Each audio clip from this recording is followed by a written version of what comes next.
Hey gang, Ben Semish here. Today we're back in Adobe Lightroom and I want to show you some of the tricks that I use to make your images pop just a little bit.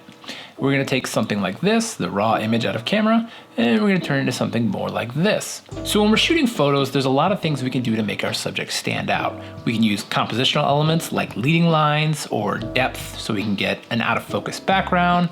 We can use lighting, we can use colors. There's just a lot of things we can do.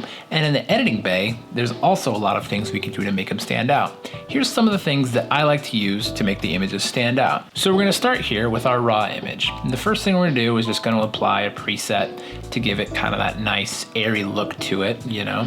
Here's the settings. If you wanna copy them, go for it, I don't care. And then we're gonna just use the Hitchcock rule. Now, if you're not familiar with filmmaking terminology, the Hitchcock rule says that the bigger something is in frame, the more important it is.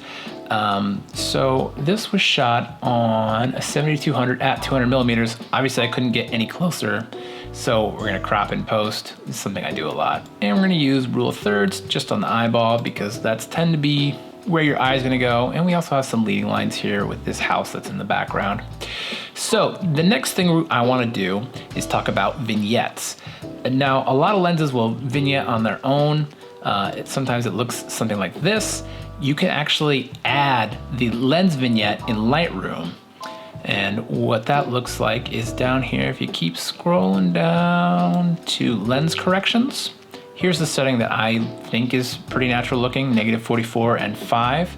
You can also use the post cropping vignette. So after you crop, you can add a vignette. And so these are the settings that I use on my big vignette. You can also, here's a look at my small one.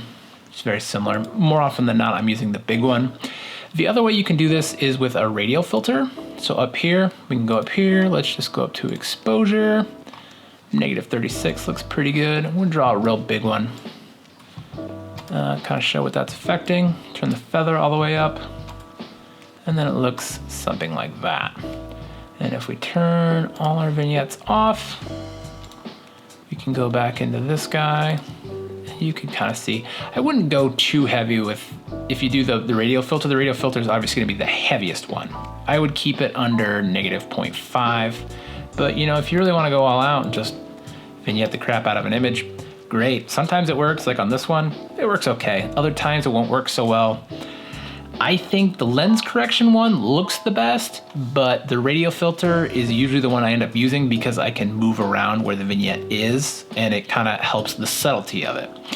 So the next thing that I like to do is add another vignette, but it's a different kind of vignette. So this is the setting I use. I call it the Prestige because I'm your standard issue Christopher Nolan fanboy anyway. What I'll do, we'll just do the same thing. We're just gonna draw kind of a slightly smaller vignette.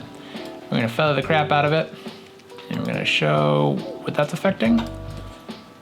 Just like that. Now, you might not have noticed a big difference, and that's kind of the trick here, is that you want to be very subtle with this, but when you start stacking the subtleties, that's where kind of the magic happens. So let's show you again. Let's turn this off so that way you can see it. Just delete and back. You see, so it does make a difference.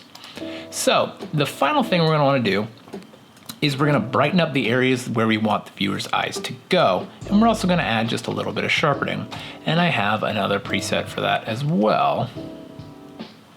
This is kind of the jumping off point. You can take a look at it if you wanna pause the video to copy it.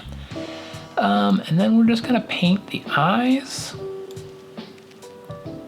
because that's tend to be where people go eyeball wise. You look for the connection, you're gonna go to the eyeballs. So look at that. I think that might be just a little too much. So we're just gonna turn down the exposure just a bit.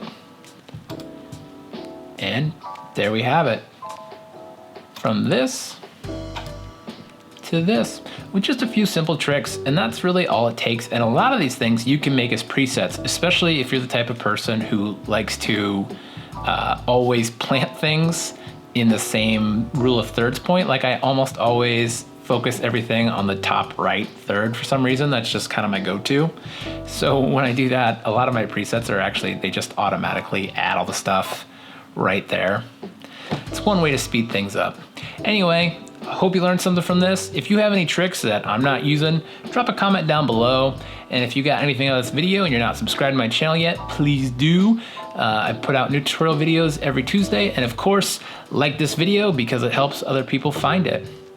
Thanks for watching. See you guys next week.